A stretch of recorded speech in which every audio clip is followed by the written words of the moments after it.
Sinabi ng NEDA at ng Philippine Statistics Office na sapat na raw ang 64 pesos kada araw para sa pagkain. Mahigit kumulang 21 pesos kada kainan, breakfast, lunch at dinner. Ang itlog nga po 7.50 na. Kung lalagyan mo pa ng kanin na 60 pesos kada kilo at saka lalagyan mo pa ng kape, magkano na yung kape? 7.50. So hindi na po aabot yan. Siguro sa agahan po pwede. Pero paano naman sa tanghalian at sa gabihan? Hindi po talaga sapat ang 64 pesos. Kami po sa Makati, nag-o-order lang kami sa Jolly Jeep. Ito po yung mga turo-turo na nakaparada sa mga jeepney. Yan ang po pinakamurang kainan kasi hindi naman lahat ng tao ay mayaman. Hindi po bumababa sa 150 ang kada kain namin ng tanghalian dyan. So hindi ko po alam kung sino nag-isip nung 64 pesos sapat na para sa mga Pilipino. No? Kulang na kulang po yan. At sa katunayan, kung ikukumpira natin yan doon sa international standards, hindi po talaga uubra ang 64. Dahil kung hindi po ako nagkakamali, parang mga $4 po ata ang minimum na pagkain kada araw. No? Kung hindi po ako nagkakamali, mga 200 pesos talaga dapat ang budget para sa pagkain na 3 beses isang araw. Ngayon po, iniestima na yan ay mga 12,000 pesos. Mahigit kumulang, kinakailangan ng 79 pesos para sa food and non-food items. Kapag tayo po ay masyadong mababa ang ginawang threshold, hindi po talaga natin masusukat mga bilang ng tao na talagang nagugutom na. Hindi natin makakamit yung ating goal sa ekonomiya. So kinakailangan po maging realistic tayo. Kinakailangan po wag natin bulahin ang ating mga sarili na 64 pesos mabubuhay na. Hindi po yan sapat. Pag-usapan naman natin yung naging deklarasyon ng PAOK-TIEP na sasampahan daw nila ako ng kaso ng qualified trafficking. Yan po ay non-bailable. Ang trafficking po kasi dalawang bagay po yan. Yung forced labor at saka yung sex trafficking. Forced labor, yung pagpilit sa ilang mga tao na magtrabaho sa isang gawain na labag sa kanilang konsente.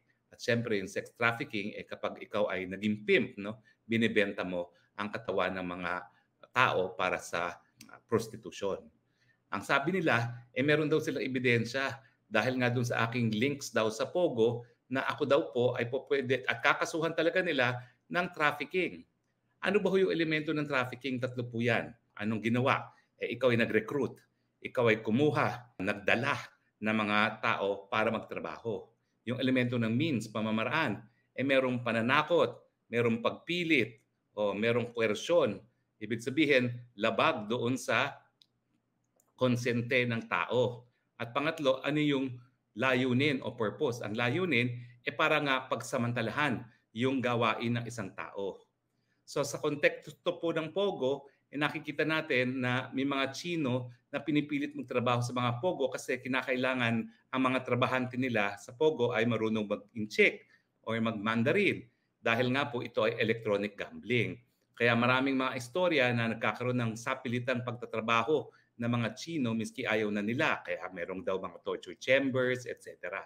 Pero ang katunayan po, ano bang ebidensya nila sa akin? Ang dami na pong hearing sa Senado at saka sa Kamara. Ang ebidensya lang nila ay sinamahan ko si Cassie Ong na kilala ko na empleyado ng Whirlwind na siya nagpaupa sa isang Pogo na Lucky South. At ang aking pakay, hindi nga para kumuha ng lisensya, kundi para lang humingi ng gives para bayaran yung pagkakautang sa PAGCOR dahil di umano sila yung nadispalkuhan. Pangalawa, mayroong isang papel na nakasaad daw doon ako ang legal ng Lucky South. Pero sinabi ko nga, wala akong kinalaman dyan sa papel na yan. At saka alam naman natin sa law and evidence, kinakailangan merong tatayong testigo na gumawa ng papeles na yan o di naman kaya nakita na gawin ng papeles na yan. Pero ako paulit-ulit na sinasabi, wala po ko alam dyan, wala akong kinalaman dyan, hindi ako pumayag na ilagay ang papeles ko dyan. Pilit nilang sinasabi na ako'y nag-lawyer sa Lucky South. Ang sabi nga ni Congressman Luistro, miski walang bayad, miski walang kasulatan, totoo po yun. Pero dapat merong kontrata sa panig ng abogado at ng kliyente. At ang tunay na batayan dyan, ayon sa Korte Suprema at saka doon sa aming Canons of Professional Responsibility, kapag ang kliyente ay nagbigay ng tiwala doon sa abogado na siyang gagawa ng mga serbisyong legal. Ang nagbigay sa akin ng tiwalang yan, si Cassie Ong, na ang aking pagkakakilala ay siya po ay taga Whirlwind. So, ni isang kaluluwa po ng Lucky South yung Pogo, wala po akong nakilala. At sinumiti ko naman yung mga dokumento na nagpapatunay, yung mga pleadings, na talagang humaharap ako sa korte para sa kasong ejectment para sa Whirlwind. Na noong mga panahon na yon, nagsimula sa RTC at nagbugi naman kami na na-temporary namin na pabalik yung writ of execution. Tapos umakit kami ng Court of Appeals at na ngayon po, nandun din po kami sa MTC ng PORAC. So lahat po yan, very well documented. Pero pilit nila akong sinasabi na nag-abogado daw sa Lucky South dahil yung sinamahan ko si Cassie Ong, nakinabang daw ang Lucky South. Ano naman ngayon kung nakinabang? Ahente po talaga si Cassie ng Lucky South. Bakit ko sinasabing ahente? Kasi nga po, hindi naman siya stockholder o officer din ng Lucky South. At bagamat nakinabang sa gawain ko at ni Cassie Ong ang Lucky South, ang totoo niyan, pwede ka naman maging ahente, abogado ng ahente at hindi abogado ng principal ng ahente. For example, pagka po'y lilipad, meron pong mga ahente ang PAL sa check-in counter. Hindi po yan empleyado ng PAL. Yan ay empleyado ng ibang kumpanya. Ako po, kliyente ko yung isa dyan na passenger handler.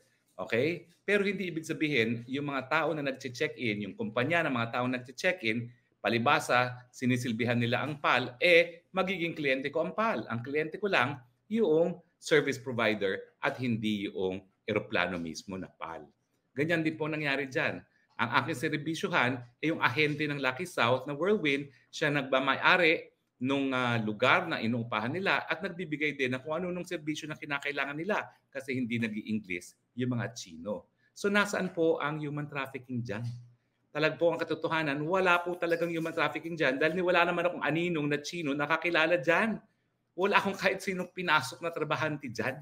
So hindi ko maintindihan kung nasa ng trafficking dahil kinakailangan merong akto. Yung akto nga is yung pag-recruit, pagkuha para magtrabaho, yung means, labag sa kanilang kalooban, sapilitan, may puwersa at may koersyon at anong dahilan para pagsamantalahan ang kanilang gawain.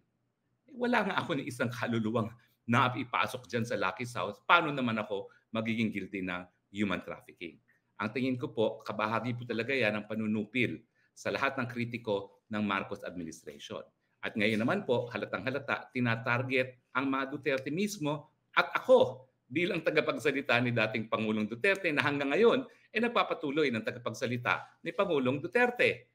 So maraming salamat po sa inyong patuloy na tangkilik dahil bagamat tayo po'y pilit na sinisiraan, pinagkakatiwalaan niyo pa rin. At ako naman po, patuloy na magsasalita para sa sambayan ng Pilipino